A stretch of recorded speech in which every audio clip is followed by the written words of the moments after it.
Moving on to the Packers game, I tweeted this out. I might show a tweet here, but I tweeted this out like the Packers were never good.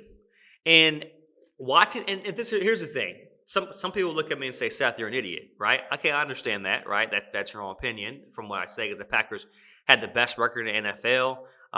They were winning. They were winning games. They looked good. They looked the most well put together. They were getting guys back.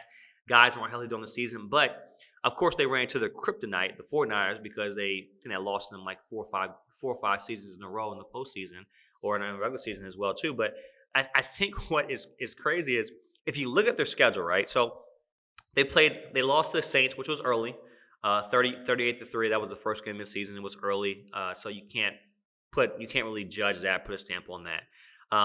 They beat the Lions in a tough game. They beat the 49ers, who they beat in the early in the season, right? They beat them by 2 points. They beat the Steelers by 10 points. They beat the Bengals by 3 points. Right now, you got to think the first half of the season, teams are still figuring themselves out. So they beat a tough Bengals team by 3 points in the beginning of the season. They beat the Bears, right? They're supposed to be the Bears. They beat Washington, supposed to be the Washington. They beat the Cardinals, 3-point game. Lost to the Chiefs. Beat the brakes off Seattle, but we knew who they were when the season started. Vikings, they lost the Vikings by 3. The Vikings are so sporadic too. They play some of the better teams hard. Some of the weaker teams, they don't show up. They beat the Rams by 8. They beat the Bears, they're supposed to. They beat the Ravens by 1. That was a big one, beating the Ravens by 1. I don't think Lamar played that game. I think Huntley played, and they had a late comeback. And then the Ravens had a late comeback, and then they beat the Lions, but they lost to the Lions, which their stars didn't play. So when I look at their record and I look at what they did throughout the season, they kind of screeched through games. They scratched through games, and they beat the Rams, I think, on the last second play or something like that. I'm not sure, but they really kind of scratched through games. And if you watch them throughout the game, they were easy throughout the season. They were easy to figure out. You saw in the play the playoff game. What were their play calls? Hey, run Jones, and then throw to Adams. Like, you got to have more of a robust playbook. Now, we all say they have the greatest quarterbacks ever, Aaron Rodgers. Like, he's one of the greatest quarterbacks ever. You can't put that past him. But the thing with the Packers and Aaron Rodgers is when it comes down to playmakers around Aaron Rodgers, he does not have playmakers around him other than Devontae Adams and Lazard, Valdez-Scantling. They didn't step up. They didn't step up big in the game. But I think the 49ers defense is shouldn't be slept on. I mean, looking at the 49ers defense, I mean they really beat some of the top teams in the NFC going into the playoffs. The Rams, the 49 the fans, the 49ers. They beat the Rams. They beat the Packers. They beat the Cardinals. They beat some solid teams going into the season.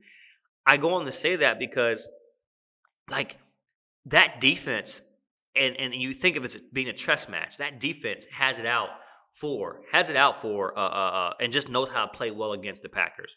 Now we have this triangle of coaches: LaFleur, triangle. We have LaFleur. So there's 4 coaches that people bet big money on in the NFL that think are the next wave of quarterbacks. You got LaFleur, you got Kingsbury, you got Kyle Anderson, and then you got Kyle Shanahan and McShay. These are the coaches that people have put money on. This is the next wave of great coaches, right? They're great offensive minds. I really think that, first of all, McShay, what's his name? Sean McVay, whatever. He has everything he needs to win. That team they have a great defensive line. They have a solid secondary. They have linebackers who get after it. They have offensive playmakers, the offensive scheme, offensive line that's solid. They have a running back who totes the ball if he holds on to the ball, but he totes the ball. Like, they have everything they need. So for the Rams to be that, they should be there every year if you're an okay coach. Now, LaFleur, he's equipped. I think LaFleur was equipped with a great team. Yes, I think 30 and like 6 or 7 and throughout the whole, since he's been a coach, but he's equipped with everything he needs to be successful. So, and you have a Hall of Fame quarterback. So I think losing that game, kind of makes sense for the Packers. I think the Packers just got out coached. So, and I also will say, the what the 49ers do well, and Jimmy Garoppolo, I think we're starting to see him develop as a quarterback, but more or less like Deebo Samuel is a dog, and I hated the guy. I didn't hate the guy. I didn't like playing against him. I did not like playing teams playing against Deebo Samuel. Deebo Samuel is a Swiss Army knife of all Swiss Army knives. And having a player like that on your team really changes the dynamic. The way he can shift the defense, move the defense, spread the field. Even when you know it's going to him, you don't know how it's going to go to him. So he's that utility player we're starting to see, like Carter Patterson, um, Mackenzie Alexander was one of them. Robert Woods was kind of like one of those players. He was a little bit more directional, where he wasn't as agile as Deebo Samuel, but Robert Woods was kind of like that player. And I think the way Kyle Shanahan uses it, I think the way they use him, I think it's great. And Shanahan gets a lot of that. I think out of those four coaches, I think Kyle Shanahan has had the less and done most with his team in the NFC.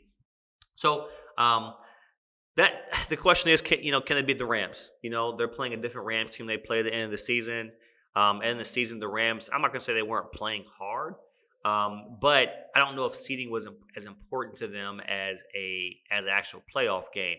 But they lost. The the 49ers. I think did they come back? Yeah, I think they went toe to toe with them. They came back early and they were down 17-0 in the first quarter, going into half 17-3, and they came back and put up 24 points on the board to beat them on a last second field goal. The Rams had one last chance left, and then Stafford threw a pick. I'm pretty sure like the Rams they got to learn how to play consistently good throughout games.